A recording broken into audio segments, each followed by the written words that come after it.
آج بہت زیادہ خوشی کا موقع ہے کہ ہمارے بہت ہی سینئر اور لیجنڈ اسٹارز یہاں پر موجود ہیں، اور آپ لوگوں کی موجودگی کی وجہ سے ہمیں ایک بڑا حوصلہ ملا ہے۔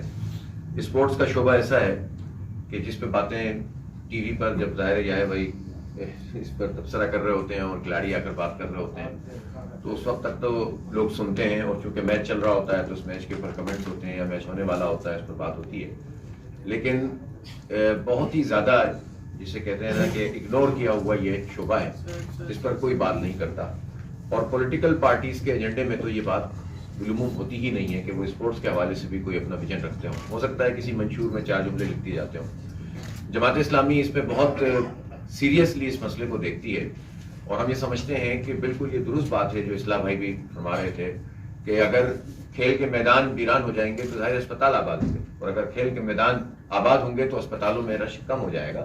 تو یہ تو بہت ضروری ہے، ہمارے دین میں بھی اس کی بڑی تاکید ہے، اور خود نبی پاک صلی اللہ علیہ وسلم نے فرمایا کہ جو قوی مومن ہے وہ کمزور مومن سے جو ہے بہتر ہوتا ہے۔ تو ایکسرسائز کرنا، مشق کرنا، اپنے آپ کو فٹ رکھنا، اور اس کے لیے اسپورٹس ہی بہت ضروری ہے۔ اور اسپورٹس کے حوالے سے پاکستان میں بہت کم وسائل کے باوجود پاکستان میں اتنا بڑا ٹیلنٹ کہ مختلف شعبوں میں ہمیشہ پاکستان کے لوگوں نے جو ہے وہ پوری دنیا میں اپنا نام روشن کیا، اور ایسے یہ ستارے یہاں بھی موجود ہیں، لیکن بدقسمتی سے پورا جو ہے انفراسٹرکچر ہے اس کے اوپر توجہ نہیں دی جاتی، اور جو چیز دستیاب تھی وہ بھی آہستہ آہستہ زوال کا شکار ہو گئی۔ ہر چیز میں کمرشلائزیشن ہونے کے نتیجے میں یہ ہوتا ہے کہ پھر جو زیادہ کمرشل ہے اس پہ زیادہ توجہ ہو جاتی ہے، اور جو اتنا زیادہ آپ کو پیسہ نہیں دیتا اس کی طرف لوگوں کی توجہ کم رہ جاتی ہے۔ تو یہ ایک ضرورت ہوتی ہے جو ویژنری لیڈرشپ اگر کسی قوم کی، کسی ملک کی ہو، تو اس کا کام یہ ہوتا ہے کہ وہ ایک بیلنس پیدا کرتے ہیں، اور اس میں تمام لوگوں کو انکریج کرنے کی کوشش کی جاتی ہے۔ اور اگر دنیا میں کمرشلائزیشن ہو رہی ہے تو اس میں پھر چھوٹے اسپورٹس کو بھی اسی طرح سے پھر کمرشلائز کرنے کی وہ کوشش کریں تاکہ اس کے نتیجے میں لوگ آگے بڑھیں۔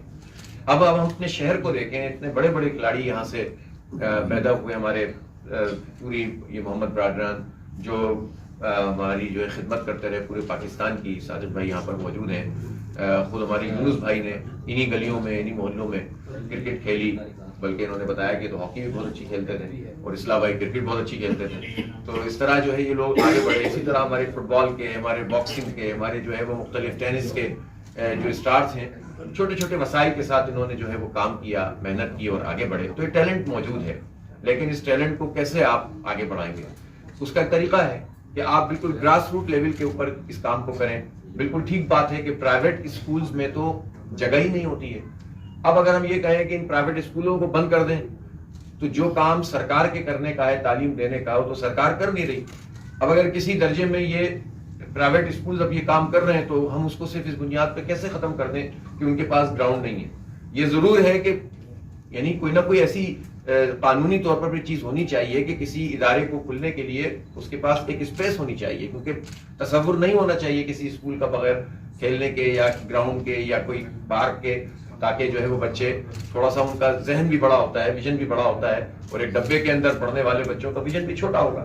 لیکن بدقسمتی ہے کہ 2.5 کروڑ 3 کروڑ سے زائد آبادی کا یہ شہر ہے، اور اس میں ایجوکیشن کے حوالے سے اگرچہ سرکار میں 3 ساڑھے 3 ہزار اسکول موجود ہیں، لیکن ان اسکولوں کا جو حال ہے وہ آپ سب جانتے ہیں کہ کوئی بھی آدمی، کیا کوئی منسٹر، کیا کوئی سیکریٹری، کیا کوئی جو ہے وہ وزیر یعنی مشیر، یا جو ہے وہ ایم پی اے، ہم خود اپنے آپ کو دیکھیں تو ہم کیا اپنے بچوں، اپنے پوتوں کو کسی سرکاری اسکول میں داخل کرنے کے لیے تیار ہیں؟ اس لیے نہیں تیار ہے کہ جو سرکار کا کام ہے وہ سرکار نہیں کر رہی ہے، وہاں تباہی ہوئی بھی ہے تعلیم کی۔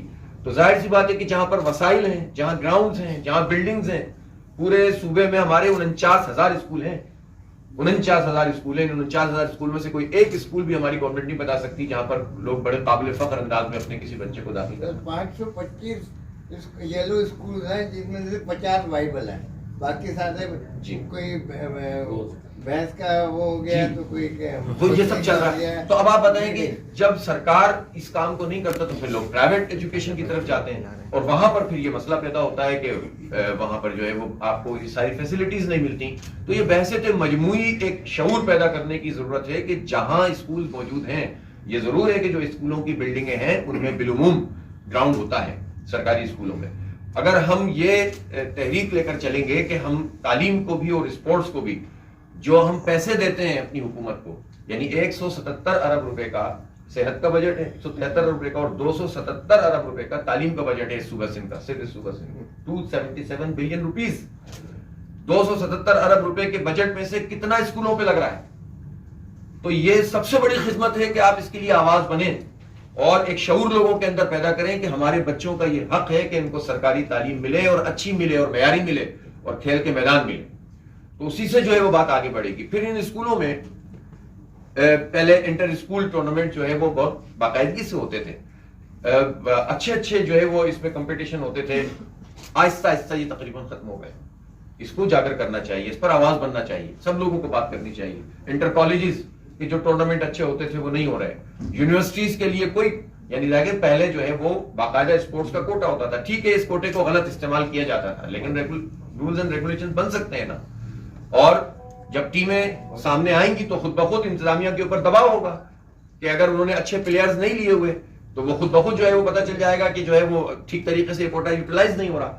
تو تمام جامعات کے لیے, چاہے وہ سرکاری ہوں چاہے وہ پرائیویٹ ہوں, چاہے تمام کالجز کے لیے چاہے سرکاری ہوں چاہے پرائیویٹ ہوں, ان کے لیے لازمی ہونا چاہیے کہ کم از کم 10-12 اسپورٹس کی تو ایسی فہرست ہونی چاہیے کہ جن کی ٹیمیں لازمن ہوں گی, ورنہ ان کو چارٹر نہیں ملے گا یا ان کا چارٹر کینسل ہو جائے گا. آپ اگر نہیں اسپورٹس کو انکریج کریں گے اس لیول کے اوپر تو کیسے اسپورٹس آگے بڑھے گا؟ اور یہ بات صحیح ہے کہ بڑے گراؤنڈ کرکٹ, ہاکی, فٹ بال اپنی جگہ, لیکن انڈور بہت سارے گیمز ایسے ہو سکتے ہیں کہ جس میں ذرا سی کوئی جو ہے وہ فیسیلیٹیشن ہو تو ہمارے لڑکے بہت آگے بڑھ سکتے ہیں. لیکن میں یہ ضرور کہنا چاہتا ہوں کہ اگر نعمت اللہ خان صاحب کے زمانے میں اسلام آباد ایک سیمینار میں گئے, انہوں نے 600 گراؤنڈز کی لسٹ بتائی, تو اس وقت عملاً اس وقت کرکٹ کے صرف 87 گراؤنڈ ہیں موجود. ان 87 گراؤنڈ کی بھی حالت یہ ہے کہ جس میں کھیل پراپر ہو سکتا ہے وہ جو ہے وہ 40-50 سے زیادہ نہیں ہے, اور اس میں سے صرف 25 گراسی گراؤنڈ ہے, اور اس گراس کا بھی جو حال ہے آپ لوگ زیادہ جانتے ہوں گے. تو کوئی توجہ حکومت کی نہیں ہے, اور حکومت کی کوئی توجہ دلانے کے لیے تیار بھی نہیں ہے. آپ نے فرمایا کہ آپ گراؤنڈ کو بحال کریں. یہ جو پیٹیشن ہم نے فائل کی تھی, یعنی یہ آپ نے کسی چائنا گراؤنڈ کی بات کی تھی, کہاں کی بات کی تھی؟ چائنا گراؤنڈ کی. لیکن یہ چائنا کٹنگ والے گراؤنڈ ہیں, ان کا کیا کریں گے آپ؟ یہ بتائیے نا. جو چائنا کٹنگ والے گراؤنڈ ہیں ان کا کیا کریں گے, جو سینکڑوں کی تعداد میں قبضہ کر لیے گئے, اور جب اس کی پلنٹ بھی نہیں اٹھی تھی ان جو ہے وہ فلیٹس کی, تو اس وقت جماعت اسلامی نے اس پر آواز بلند کی اور نعمت اللہ خان صاحب باقاعدہ کورٹ میں چلے گئے.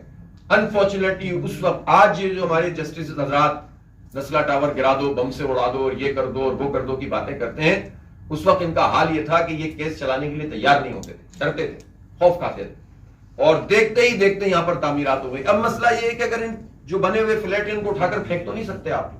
اب یہ حکومت کی کا کام ہے کہ متبادل پلان دے, ان کو جو ہے ریہیبلیٹیٹ کرے, جو کیونکہ اینڈ یوزر آ کر بیٹھ گیا ہے تو اس کا تو قصور نہیں ہے, اس کو اٹھا کر کیسے پھینکیں گے, کہاں پھینکیں گے. تو اس لیے ان تمام گراؤنڈز کے اوپر جن پہ قبضے ہیں, جن پارکوں پہ قبضے ہیں, یہ بھی ایک موومنٹ ہونی چاہیے کہ اس کو ہم آزاد کروائیں, اور اس کے لیے سب اپنا اپنا کردار ادا کریں. الحمدللہ جماعت اسلامی اس پر اس وقت بات کرتی تھی جب کوئی بات کرنے کے لیے تیار نہیں تھا. ہم نے جان کی قیمت پر, ہمارے سینکڑوں لوگوں کو مار دیا گیا اس کی آواز کو اٹھانے پہ, لیکن ہم نے آواز بند نہیں کی, ہم جاری رکھتے رہے. اور بعد میں آ کر جب اگر چیف جسٹس صاحب یہ کہتے تھے کہ اس کو اڑا دو, تو پھر ہم ان سے یہ کہتے تھے کہ جب صحیح وقت پر آپ نے ایک کام نہیں کیا ہے تو اب یہ مسئلے کا حل نہیں ہے. آپ ایک پالیسی بنائیں باقاعدہ ریگولرائزیشن کی, اور یا پھر آپ ایک چیز طے کریں کہ کمپنسیشن کے بغیر کسی کو اٹھا کر نہیں پھینکا جائے گا. تو یہ کام بھی کورٹ کروا سکتی تھی, حکومت کے کرنے کا ہے. تو اسپورٹس کے حوالے سے ظاہر ہے کہ کرکٹ پاکستان کے لوگوں کا ایک مطلب سمجھ لیں ایک محبت ہے, ایک عشق ہے, اور اس کو آپ نظر انداز تو نہیں کر سکتے. ہم خود سب اس جو ہے وہ عشق کا شکار تھے اور ہیں بڑی حد تک, اور اس کی وجہ یہ ہے کہ ظاہر ہے اس میں ہمیں بڑی ایک اچھی نظر آتی ہے فیسینیشن. تو ہمیں چاہیے کہ جو کھیل کے میدان ہیں ان کو بھی, اور نئے گراؤنڈز بھی آباد کیے جائیں. ڈپارٹمنٹل کرکٹ, مجھے صادق بھائی ہمارے بڑے قابل احترام, انہوں نے ابھی الگ سے یہاں تو بات نہیں ہوئی لیکن کہا کہ نہیں ڈپارٹمنٹل کرکٹ سے ہوتا کیا تھا. اس کے ڈرا بیکس یقیناً ہوں گے, کوئی پرابلمز یقیناً ہوں گی, لیکن ہزاروں کی تعداد میں اگر دیکھیں, پہلے تو تھے گورنمنٹ کے ادارے, سب کھاتے چلتے تھے. اب یہ زیادہ تر یو بی ایل ہو, یہ سارے زیادہ تر تو پرائیویٹائز ہو گئے نا. مسلم کمرشل بینک ہو, حبیب بینک ہو, ان کے لیے ایک کمپلشن ہونی چاہیے نا کہ ان کی ٹیمیں بنے, اور یہ اسپورٹس مین کو جو ہے کم از کم کرکٹ, ہاکی, فٹ بال, اور اسی طرح اسنوکر, اسی طرح جو ہے وہ باکسنگ, تائیکوانڈو, مارشل آرٹ, یہ کم از کم 8-10, ٹینس, بیڈمنٹن, یہ ان کے اوپر کتنا بوجھ پڑے گا. ان کا جو کیا کہلاتا ہے وہ سی ایس آر جو ہوتا ہے, CSR میں ایک بہت اہم چیز ہے نا کہ آپ فٹنس جو ہے وہ پیدا کریں. جب آپ کی فزیکل فٹنس ہوگی تو مینٹل فٹنس بھی ہوگی, اس کا بڑا اثر ہوتا ہے انسان کے اوپر. تو آپ اس کے لیے CSR کو استعمال کریں یا الگ سے فنڈ قائم کریں. اور اتنے بڑے بڑے ادارے ہیں, یہ بینک تو اب اس پہ تو میں جاتا نہیں ہوں, معیشت کا میرا میدان نہیں ہے, لیکن ہمیں معلوم ہے کہ کتنا بڑا پروفٹ یہ بینک لے کر جا رہے ہیں, خون نچوڑ رہے ہیں پوری قوم کا, اور ان کے اوپر کوئی حد بندی نہیں ہے. تو اگر ان کو کم از کم پابند کر دیا جائے کہ ان کی سب کی ٹیمیں جو ہوں, اور اسی طرح سے ملٹی نیشنل کمپنیاں ہیں یہاں پر کام کر رہی ہیں, ان کے اوپر یہ پابندی ہونی چاہیے کہ وہ اپنی ٹیمیں بنائیں گے. تو آپ دیکھیں اس کے نتیجے میں خود جب یہ ٹیمیں بنائیں گے تو پھر یہ فیسلٹیز بھی جو ہے وہ پیدا کریں گے, اور اس کے لیے اور ان کو فائدہ ہوگا, اس میں ان اداروں کا نام بڑا ہوگا. تو یہ تو صرف ان کو انکریج کرنے کی ضرورت ہے. اور جہاں تک آپ نے فرمایا کہ ہماری جماعت اسلامی کے ہمارے اداروں میں ہم بائی اینڈ لارج اس بات کی کوشش کرتے ہیں کہ جو انڈور گیمز ہیں اس کو تو ہم پروموٹ کرتے ہیں, اس میں آپس میں مقابلے بھی کرواتے ہیں. لیکن ظاہر ایک پارٹی یا ایک NGO وہ بہت محدود کام کر سکتی ہے, اور اس کو کرنا چاہیے, اور کریں گے انشاءاللہ, اور آپ کے کہنے کے بعد تو اور اس پر توجہ دیں گے. لیکن جو کام ریاست کے کرنے کا ہے, جو کام حکومتوں کے کرنے کا ہے, اور ریاستوں کے اندر ریاست ہے, جو کارپوریٹ سیکٹر اس وقت ریاست کے اندر ریاست ہے, یہ کارپوریٹ ورلڈ جو ہے دنیا کو چلا رہا ہے اس وقت. تو جب یہ دنیا کو چلا رہا ہے اور خون پسینے کی کمائی ہماری نچوڑ کر لے جا رہا ہے, تو اس کارپوریٹ جو ورلڈ ہے اس کی ذمہ داری ہے کہ وہ ایجوکیشن کو بھی پروموٹ کرے اور اسپورٹس کو بھی پروموٹ کرے.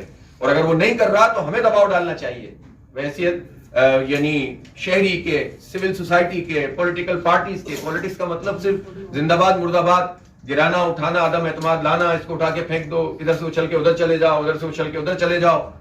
یعنی کیا حاصل ہوتا ہے, قوم کو کیا ملتا ہے جب ایک پارٹی کی حکومت کو زبردستی گرا کر دوسری پارٹی کی حکومت بنائی جا رہی ہوتی ہے؟ کیا ملتا ہے کسی کو کسی کے خلاف عدم اعتماد آتی ہے؟ وہی لوگ عدم اعتماد لانے والے ہوتے ہیں, وہی لوگ اعتماد دینے والے ہوتے ہیں. ادھر سے نکلتے ہیں ادھر چلے جاتے ہیں, ادھر سے نکلتے ہیں, نظام نہیں بدلتا. تو یہ ہمارا ایشو نہیں ہے پولیٹیکل پارٹیز کے ایجنڈے میں, اور یہ عوام کا کام ہے کہ ان کو مجبور کرے کہ ان کے ایجنڈے میں ایجوکیشن ہو, ان کے ایجنڈے میں ہیلتھ ہو, اور ان کے ایجنڈے میں انڈسٹری ہو اور اسپورٹس ہو. اگر یہ ان کے ایجنڈے میں نہیں ہے تو پھر ان کو ٹائم نہیں دینا چاہیے ہمیں. تو اس لیے ہم یہ سمجھتے ہیں کہ ان تمام چیزوں کو مد نظر رکھتے ہوئے جماعت اسلامی کی حیثیت میں انشاءاللہ تعالی ہم اسپورٹس کو اپنی پرائرٹی میں رکھیں گے. اور میں آج اس بات کا اعلان بھی کرتا ہوں کہ جماعت اسلامی کا ہمارا جو مرکزی دفتر ہے ادارہ نور حق, یہاں پر ہم نے پبلک ایڈ کمیٹی بنائی ہوئی, لوگوں کے مسائل کے حل کے لیے. لوگ بڑے پیمانے پر آتے ہیں, بہت سارے ایشوز میں ان کو پرابلمز ہوتے ہیں, ان کو ریزالو کرتے ہیں. پھر ہم نے ابھی لیگل ایڈ کمیٹی بنائی ہے, پبلک ہیلتھ کمیٹی بنائی, پھر پبلک لیگل کمیٹی بنائی ہے کہ جو ابھی اس وقت سنیچنگ ہو رہی ہے اور لوٹ مار ہو رہی ہے, تو جس کی FIR نہیں کٹتی, جس کو جو ہے وہ لیگل پروسیس میں دشواری کا سامنا ہے, تو ہم سے رابطہ کریں, ہمارے دفاتر میں رابطہ کریں, انشاءاللہ ہم مدد کریں گے ان کی. تاکہ یہ جو بہت بڑا مسئلہ ہے کہ لوگ جا کے رپورٹ بھی نہیں کرا سکتے, پہلے وہ ڈاکو سے لٹتے ہیں اور پھر اس کے بعد اگر رپورٹ کراتے تو پولیس سے لٹتے ہیں. تو یہ مسئلہ بھی اب ریزالو ہونا چاہیے, اور اس کے لیے ہم اپنی آواز بلند کر رہے ہیں. بالکل اسی طرح سے اب ہم اسپورٹس کی باقاعدہ ایک ڈیسک ادارہ نور حق میں انشاءاللہ قائم کریں گے. اور ہم یہ چاہیں گے, جس طرح آپ نے فرمایا ہے, کہ ہم یہ چاہیں گے کہ آپ سب لوگوں کی جو ہے وہ ہمیں سرپرستی حاصل ہو. ہم آپ لوگوں کو جو ہے وہ اس سب سے قطع نظر کہ جس طرح سے پالیٹکس ہوتی ہے, ہم وہ پالیٹکس کرنا چاہتے ہیں جو تعمیری ہو. ہم وہ پالیٹکس کرنا چاہتے ہیں جو جس کے نتیجے میں ہمارا ملک اور ہمارا شہر آگے بڑھے. ہمارا شہر بہت پیچھے چلا گیا ہے, تو ہم یہ چاہیں گے کہ آپ لوگ ہمارے اس پیرنٹل بورڈ میں بھی شامل ہوں, اور پھر ہم خود آپ کے مشورے سے یہ طے کریں کہ کون سی چیز میں ہم کیا کر سکتے ہیں. کچھ جو خود کر سکتے ہیں وہ خود کریں گے, اور جو اپنی حیثیت کو استعمال کر کے حکومت سے کروا سکتے ہیں تو ہمیں وہ کام کرنا چاہیے, اور وہ بھی ہماری ترجیحات میں ہونا چاہیے. میں ایک مرتبہ پھر آپ تمام شرکاء کا جو ہے بہت زیادہ شکریہ ادا کرتا ہوں. ہمیں بہت بہرحال دکھ ہوتا ہے, کرکٹ میں بہرحال کچھ نہ کچھ ہوتا رہتا ہے, لیکن ہاکی ہماری جس میں جو ہے وہ ہم جیتتے ہی جیتتے تھے, وہ آج بہت پیچھے چلی گئی ہے. اصلاح بھائی اگر ہوتے تو مطلب یہ بات درست ہے, ہم ایشین ہاکی کھیلتے تھے, گھاس کے اوپر بہت اچھا کھیلتے تھے. پھر آسٹرو ٹرف آیا تو لوگوں نے سمجھا کہ شاید پاکستان کے لوگ اتنا اچھا نہیں کھیل سکیں گے, انڈیا نہیں کھیل سکا, لیکن پاکستان نے جو سنتھیٹک ٹرف تھے اس کے اوپر جو ہے اپنا مقام بنایا اور بڑے بڑے ٹورنامنٹ جیتے.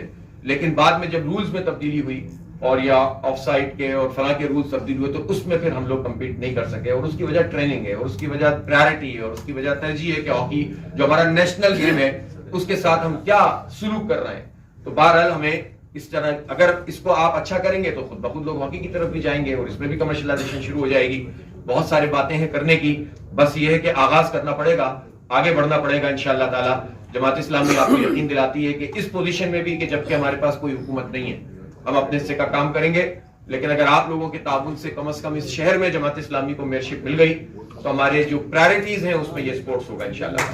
اینڈلس میں اسی طرح کالجز، اسی طرح ہر یو سی کے لیول پر اب پہلے 18 ٹاؤن تھے، 25 ٹاؤن ہو جائیں گے. جو ابھی نظام ہے 25 ٹاؤنز کی جو ہے وہ ٹیمیں ہوں گی انشاءاللہ تعالی. اور اسی طرح سے اس سپورٹس کو ہم اس اپنے پورے بلدیاتی نظام کے تحت بھی آگے بڑھانے کی کوشش کریں گے.